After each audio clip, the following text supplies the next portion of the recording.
Magandang umaga uli sa lahat ng aking mga taga-subaybay dito sa aking YouTube channel na Christom76. It's been a while and it's been 1 month since my last post about mga kagamitan sa espiritual na magagamit na pandepensa at opensa kung kinakailangan sa ating pang-araw-araw na buhay. So, nandito ulit ako para magbahagi sa inyo ng munting kaakalaman regarding sa mga gamit espiritual. And this time around, ang aking i-share sa inyo o ipagbibigay impormasyon ay mga kagamitang mutya na katawagan ng mga mag-anting or mga nag-aaral sa spiritual. But before I give details about this na nakikita nyo sa inyong harapan sa oras at araw na to, gusto ko lang i-clarify yung isang taong nag-comment sa aking video just about recently. Hindi ako nagsasalita, pero sa mga ganong tao na bastos at kala mo'y kung sinong makapagsalita, I am warning you. Hindi mo alam ang sinasabi mo. I would just like to clarify yung sinabi niya na madamot daw ako. In what essence ako naging madamot? Una, hindi ako nagbebenta ng mga kagamitang aking ipinakikita dito sa aking video, sa aking YouTube. Pangalawa, ako'y hindi manggagamot at ako'y hindi nagpapaluwag or nanlilimos ng aking mga gamit na aking ipinipicture sa aking YouTube channel na ito. So, paano mo nasabing ako'y madamot, ha? Bago ka magsasalita, isipin mo muna na 10 beses ang iyong sasalitain bago ka magbitaw ng salita, dahil ang bawat salitang binibitawan ng tao may mabigat na implikasyon, at kung yung implikasyon na yan ay hindi mo mapanghahawakan, sasabihin ko sa iyo ngayon pa lang, mag-ingat-ingat ka sa iyong mga binibitawang salita dahil hindi mo alam kung sinong iyong kinakausap. Ako'y maayos makipagtrato sa mga tao, pero kung ang humaharap sa akin ay isang bastos at hindi ko alam at basta-basta na lang nanghuhusga sa akin, ay mag-ingat-ingat ho kayo sa inyong mga sinasabi, dahil may balik yan sa inyo. Kung hindi man ngayon sa hinaharap, at kung hindi sa hinaharap, sa pamilya ninyo. So ingatan ho nyo magbitaw ng salita na wala namang basihan at walang paroroonan. Pwede naman magtanong eh. Huwag lang mambabastos at manghuhusga. Bakit? Sino ka bang tao ka na sasabihin mong madamot ako? Kilala mo ba ako ng personal, ha?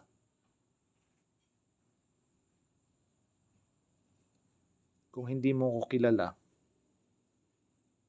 tumahimik ka na lang at manoob at kumuha ng aral.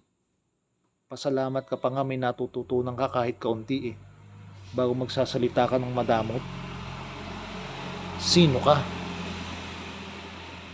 Ayaw na sana kitang patulan, pero yung makakabasa ng comment, pag nabasa ito, baka isipin ganun nga ako. So kailangan sabihin ko rin ang side ko at magsasalita ako ng naaayon sa gusto ko, dahil alam ko yun ang tama at makatuwiran. Ngayon, isang beses ko lang ito sasabihin at hindi ko na uulitin. Sino mang magsalita ng kabastusan at manghusga sa comment dito sa aking YouTube channel, well, I am just saying, bahala na kayo sa buhay ninyo kung anong kasapitan ninyo. Ako'y nagbibigay impormasyon lang. Hindi ako nagbebenta at hindi ako nagpapalimos. at ng mga gamit na pinipicture ko ay aking koleksyon at ang iba ay personal kong gamit. Nagsishare lang ako para do sa iba na hindi maligaw ng landas. Ngayon, kung ganyan din lang naman ang pag-uugali ninyo, ay bahala na kayo sa buhay nyo. Basta ako isang beses lang ako magsasalita. Hindi ko na uulitin pa. Sino man magsalita ng hindi maganda sa comment dito sa aking video, bahala na kayong managot sa consequences na mangyayari sa inyo. Tinataga ko yan sa bato. So, balik na tayo sa ating main topic ngayon at pagpasensyahan nyo na ang aking mga nasabi. Kaya ko lang naman ito nasabi ay para hindi na pamarisan pa yung ibang magko-comment ng hindi maganda at mag-iisip-isip muna bago mag-comment. Hindi yung basta na lang nag-comment, makapagpasikat lang sa comment, kala mo kung sino magaling, ay sus. Kahit magaling ka pa, baguhan, pag hindi maganda ang tabas ng iyong dila, ikaw ang matatabasan. Tandaan mo yan. Wala yan sa hinahawakang kapangyarihan o anting. Tandaan ninyo yan. Bawat salita na hindi maganda, may kapalit. May rebuelta yan. Kaya mag-ingat-ingat kayo. So going back again sa ating topic sa inyong harapan. Itong nakikita nyong ito na bilog, ito yung tinatawag nilang batong omo. Ito kahit barilin ninyo o sindihan ninyo, ito'y hindi nasusunog.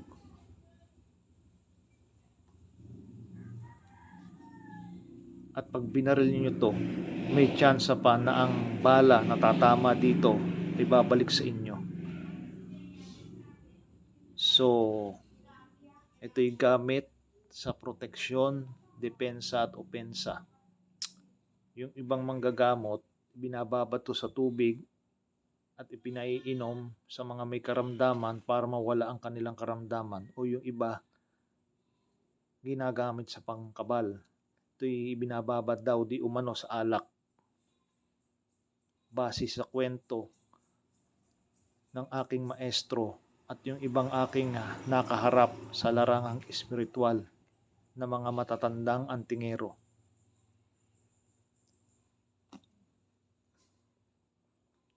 Ito naman ho ay yung shell sa dagat. Isang uri ng mutya ito. Bali ito'y naging bato na ho. Ito'y napulot ko sa may dalampasigan nang ako'y nag-e-exercise sa pagtakbo o running. Hindi ko sinasadya, nang mapatingin ako sa lupa, bigla ko itong nakita, dinampot ko. Hindi ko naman ito ginagamit. Ito'y collection din lang. Mga ganitong mutya ay nagagamit sa proteksyon at pampaswerte sa negosyo, pag-a-apply sa trabaho, o kahit anumang bagay na makatuwiran. At tama. Ito'y wala ng orasyong ihihipa o usalin dahil ito ay likas na galing sa kalikasan. Pero kung gusto nyong kasahan itong mga ganito ng orasyon, ritualan, nasa sa inyo. Ito naman yung tinatawag nilang mutya ng buto ng salsagan para tintumnyog. As you can see, meron siyang muka, may mata, may bunganga. I hope you can see it clearly sa camera. Ayan, makikita ninyo yung kanyang mata at bunganga. Either pagbalik-balik ta rin nyo siya, ay mukha ang lalabas. Actually, mukha pa nga siyang mukha ng maliit na daga na may mukha, na may balahibo. Itong ganito naman ho ay gamit sa depensa. para lihisan or tumalbog sa iyo kung tinamaan ka man ng bala. Pero mostly taguliwas ang gamit sa ganito sa aking pagkakaintindi. Ito naman yung tinatawag nilang bayugo. Isang uri din to ng mutya na nakikita sa dagat sa may dalampasigan. Para din itong mutya ng ipo-ipo Kasi as you can see, may paikot siya. Ayan. Kung gusto nyo maka-acquire ng ganito, punta lang kayo sa Quiapo. Or kung may kakilala kayo na mga antingero na nangongolekta ng mga mutya, pwede nyong hingin. Basta't kayo'y napagkatiwalaan at naging inyong mabuting kaibigan. Siyempre, kung hindi kayo kakilala, hindi kayo bibigyan.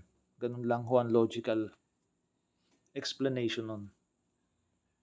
Ngayon, ito naman ho yung tinatawag na mutya ng ipo-ipo. Bakit? Paikot ho siya.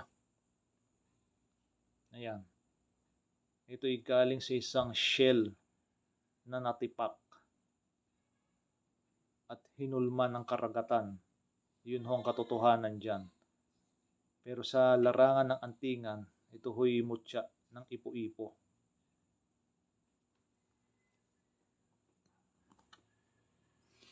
Ito naman ho ang dalawang klase ng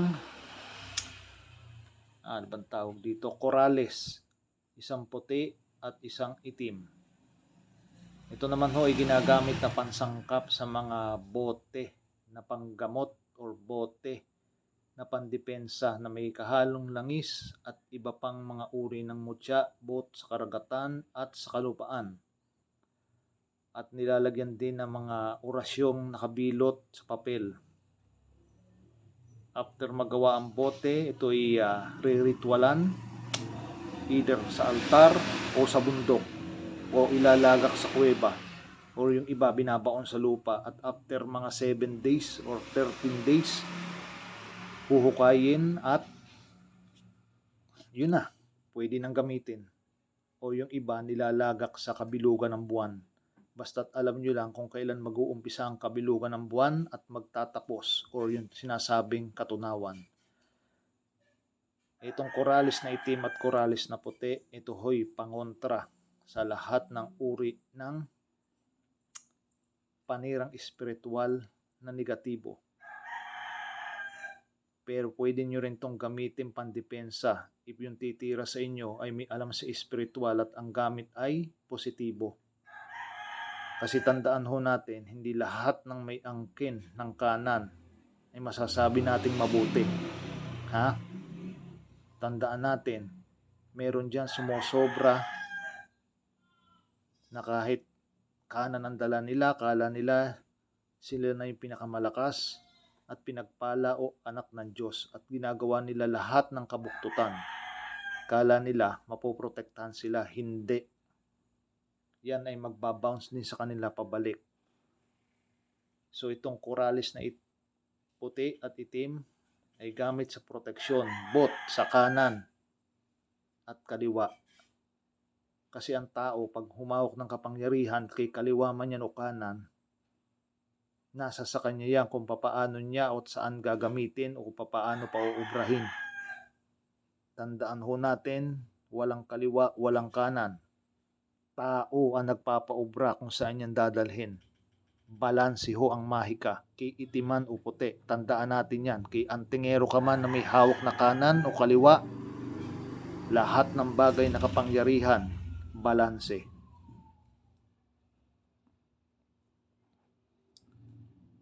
Ito naman ay ngipin ng aso. Ito'y napulot ko malapit sa aming bakuran. Ito'y isang uri din ng mutya, lalo na kung ito'y natanggal sa bunganga ng aso ng kusa at nalaglag at nakita mo. Meaning, pinagkakaloob ito sa iyo. Ito'y nagagamit din sa pandepensa at sa kalakasan. Hindi ko na isasalaysay pa kung anong mga kakayahan at angkin ng isang aso. Nasa sa inyo na yon na alamin. Kung gusto ninyo, alamin ninyo ang spiritual strength and power of a dog. Malalaman nyo yan dyan na ayon or base sa larangang spiritual. So, masasabi natin na isang uri din to ng mutya pag pinagkaloob sa inyo. Ito naman yung tinatawag nilang matang pusa. Ito ho, like I said, kagaya dito sa mga dalawang kuralis na ito na puti at itim, ito ay ginagamit din pansangkap sa mga botelyang panggagamot o botelya de guerra. Kahit tanongin nyo pa do sa mga marurunong gumawa nito, ng mga albularyo at antingero, masasagot nila ang inyong mga katanungan. So, yan ho yung ilang mga kagamitang aking ibinahagi sa inyo bilang munting kaalaman sa oras at araw na to. At ngayon lang uli ako makakapag-upload ng video sa aking channel. And I do hope na meron na naman kayong napulot na aral na inyong mapakikinabangan if sasabak kayo sa araling spiritual, para hindi kayo maligaw at alam ninyo yung mga bagay-bagay regarding sa paggamit at araling spiritual.